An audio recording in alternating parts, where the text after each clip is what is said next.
Shalom Bapak Ibu Saudara yang dikasihi di dalam Tuhan. Bersyukur hari ini masih diberikan kesehatan dan kekuatan, juga kesempatan bagi setiap kita untuk bisa bersama-sama belajar kebenaran firman Tuhan. Mari Bapak Ibu Saudara sekalian kita siapkan hati kita, mari kita berdoa. Segala pujian syukur kami naikkan kepada Engkau ya Tuhan. Terima kasih untuk hari yang baru yang Tuhan berikan di dalam kehidupan kami. Terima kasih ada kekuatan, kesehatan yang Tuhan juga boleh nyatakan untuk setiap kami anak-anak-Mu. Dan pagi hari ini sebelum kami akan melakukan berbagai aktivitas, kami mau memulainya dengan merenungkan akan kebenaran firman-Mu. Biarlah Engkau yang akan berbicara bagi setiap kami, berfirman bagi setiap kami. Karena di dalam kebenaran firman-Mu kami percaya, kami boleh dikuatkan dan kami boleh diteguhkan di dalam menjalani kehidupan ini. Berfirmanlah bagi setiap kami ya Tuhan. Di dalam nama Tuhan Yesus Kristus kami berdoa. Haleluya. Amin. Bapak Ibu Saudara, hari ini kita akan sama-sama merenungkan bagian firman Tuhan dari Ibrani pasal yang ketiga, ayat 1 sampai ayatnya yang ke-6. Yesus lebih tinggi dari Musa. Sebab itu hai saudara-saudara yang kudus yang mendapat bagian dalam panggilan sorgawi, pandanglah kepada rasul dan imam besar yang kita akui, yaitu Yesus, yang setia kepada Dia yang telah menetapkannya sebagaimana Musa pun setia dalam segenap rumahnya. Sebab Ia dipandang layak mendapat kemuliaan lebih besar daripada Musa. Sama seperti ahli bangunan lebih dihormati daripada rumah yang dibangunnya. Sebab setiap rumah dibangun oleh seorang ahli bangunan, tetapi ahli bangunan segala sesuatu ialah Allah. Dan Musa memang setia dalam segenap rumah Allah sebagai pelayan untuk memberi kesaksian tentang apa yang akan diberitakan kemudian. Tetapi Kristus setia sebagai anak yang mengepalai rumahnya, dan rumahnya ialah kita jika kita sampai kepada akhirnya teguh berpegang pada kepercayaan dan pengharapan yang kita megahkan. Demikian firman Tuhan. Bapak Ibu Saudara, ada sebuah peribahasa yang mengatakan bahwa rumput tetangga lebih hijau daripada rumput sendiri. Artinya milik orang lain selalu terlihat lebih indah, selalu terlihat lebih baik daripada milik sendiri. Nah, peribahasa ini memiliki sebuah semangat untuk membanding-bandingkan antara diri sendiri dengan orang lain. Apapun selalu menjadi bahan untuk dapat memperbandingkan dirinya dengan orang lain. Siapa yang lebih cantik, saya atau dia? Siapa yang lebih kaya, saya atau dia? Siapa yang lebih pintar, saya atau dia? Dan masih begitu banyak hal yang lain lagi. Sikap membanding-bandingkan diri dengan orang lain hanya akan berujung kepada sikap iri hati dan memberikan ruang kepada si jahat sehingga orang lain dapat menjatuhkan orang lain. Oleh sebab itu Bapak Ibu Saudara, bersyukurlah dengan apa yang sudah Tuhan anugerahkan di dalam kehidupan kita. Nah, perihal tentang membanding-bandingkan ini pun juga sedang terjadi di dalam konteks kitab Ibrani. Di dalam bagian sebelumnya penulis menuliskan akan perbandingan antara Yesus Kristus dengan para nabi-nabi dalam perjanjian lama dan juga para malaikat. Nah, di dalam bagian ini penulis ingin menunjukkan atau menjadi sebuah klimaks bahwa perbandingan antara Yesus itu lebih besar, lebih tinggi bahkan oleh Musa yang dipercaya oleh orang-orang Yahudi adalah nabi yang paling besar, adalah nabi yang paling tinggi. Nah, oleh sebab itu Bapak Ibu Saudara sekalian, penulis ingin menunjukkan bahwa Yesus Kristus adalah firman itu yang mengungguli para nabi dan juga para malaikat.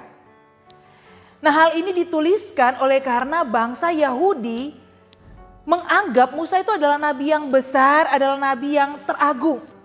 Karena kenapa? Karena Musa itu pernah bertemu dengan Allah muka dengan muka dan juga yang menerima 10 hukum Allah secara langsung dari Allah.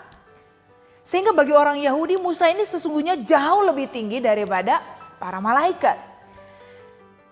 Nah, di dalam ayat yang pertama kalau kita perhatikan di sana penulis menuliskan seperti ini.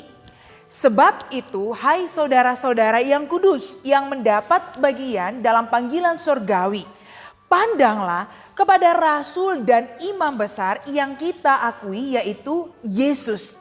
Nah, di dalam hal ini penulis itu ingin menegaskan akan jabatan Yesus Kristus itu untuk mengkritisi apa yang dipikirkan, apa yang diyakini oleh orang Yahudi soal Musa itu yang sangat-sangat mereka agungkan. Nah, mari kita melihat yang pertama, Yesus sebagai rasul. Rasul itu di dalam bahasa Yunaninya yaitu apostolos. Dan secara hurufiah berarti seseorang yang diutus keluar atau dengan kata lain menjadi duta. Nah, bagi penulis Ibrani, Yesus Kristus adalah duta besar yang diutus oleh Allah dengan otoritas yang penuh. Dan pribadi Yesus Kristus itu menyatakan pribadi Allah Bapa. Suara dia sama dengan suara Allah Bapa. Kuasa dan otoritasnya itu sama dengan otoritas Allah. Nah, hal ini penting karena orang Yahudi menganggap Musa itu adalah utusan atau duta Allah yang diperintahkan untuk membebaskan Israel dari perbudakan di Mesir. Nah, kini penulis itu mau memperlihatkan bahwa Yesus Kristus itu lebih dari itu. Yesus Kristus adalah utusan dan duta Allah yang melampaui Musa karena ia datang ke dalam dunia untuk menyelamatkan manusia yang berdosa. Sehingga Yesus Kristus itu jauh lebih tinggi dibandingkan Musa. Yang kedua, Yesus sebagai imam besar. Jabatan ini menjadi istilah yang populer di dalam kitab Ibrani. Karena istilah ini terus dipakai atau berulang-ulang kali dipakai oleh penulis Ibrani. Penulis ingin menegaskan bahwa Yesus Kristus itu bukan hanya saja duta yang diutus oleh Allah ke dalam dunia, tetapi juga yang berfungsi untuk menyampaikan perintah Allah itu dengan sebuah otoritas yang penuh. Tetapi juga sekaligus menjadi penghubung antara manusia dengan Allah. Nah, hal ini juga penting karena orang Yahudi selalu menganggap Musa itu adalah penghubung antara bangsa Israel dan Allah yang memberikan hukum Taurat bagi bangsa Israel untuk mereka laksanakan. Nah, di sini ingin memperlihatkan bahwa Yesus Kristus itu sendirilah yang adalah firman Allah yang sempurna. Yesus Kristus itu firman Allah yang sempurna yang datang menggenapkan seluruh hukum Taurat Allah di dalam dirinya. Nah, dengan demikian dia memenuhi tuntutan Allah demi pendamaian dosa manusia. Sehingga barang siapa yang percaya kepadanya itu bisa mengalami keselamatan, dijadikan anak-anak Allah. Nah, Bapak Ibu Saudara, berdasarkan dua jabatan Yesus ini, baik dia sebagai rasul dan juga imam besar, penulis ingin mengimbau kepada para pembacanya. Demikian, saudara-saudara yang kudus, yang mendapat bagian dalam panggilan surgawi, yaitu siapa? Yaitu mereka yang sudah percaya kepada Kristus agar senantiasa memandang kepada Kristus. Penulis ingin supaya para pembaca waktu itu, yaitu mereka yang sudah diberikan anugerah keselamatan itu, untuk mengarahkan pandangan mereka kepada Sang Penebus itu, yaitu Yesus Kristus. Memandang di sini bukan hanya sekedar melihat, tetapi memandang di sini itu juga berarti memperhatikan dengan seksama. Nah, itu artinya bahwa setiap mereka yang telah menerima Yesus Kristus itu bukan hanya saja harus melihat, tetapi juga terus memperhatikan, mengarahkan pandangan mereka kepada Sang Juru Selamat itu. Dan hidup di dalam kebenarannya. Bapak Ibu Saudara, jikalau kita memandang Yesus Kristus itu dengan benar, maka kita akan semakin kuat dan teguh di dalam iman kita kepada Dia. Yesus sebagai rasul dan imam besar yang sudah menghubungkan kita dengan Allah dan yang juga sudah membebaskan kita dari perbudakan dosa. Dengan demikian, ketika kita mengarahkan pandangan kita kepada Yesus Kristus itu yang adalah rasul dan juga imam besar itu, maka seharusnya kita tidak akan menyia-nyiakan anugerah keselamatan yang sudah diberikan di dalam kehidupan kita. Tetapi sebaliknya kita makin beriman, kita makin kuat, kita makin teguh di dalam Dia. Dan kita makin hidup untuk memuliakan namanya. Bapak Ibu Saudara, sudahkah kita memandang kepada Yesus? Sudahkah kita mengarahkan pandangan kita, hidup kita kepada Dia?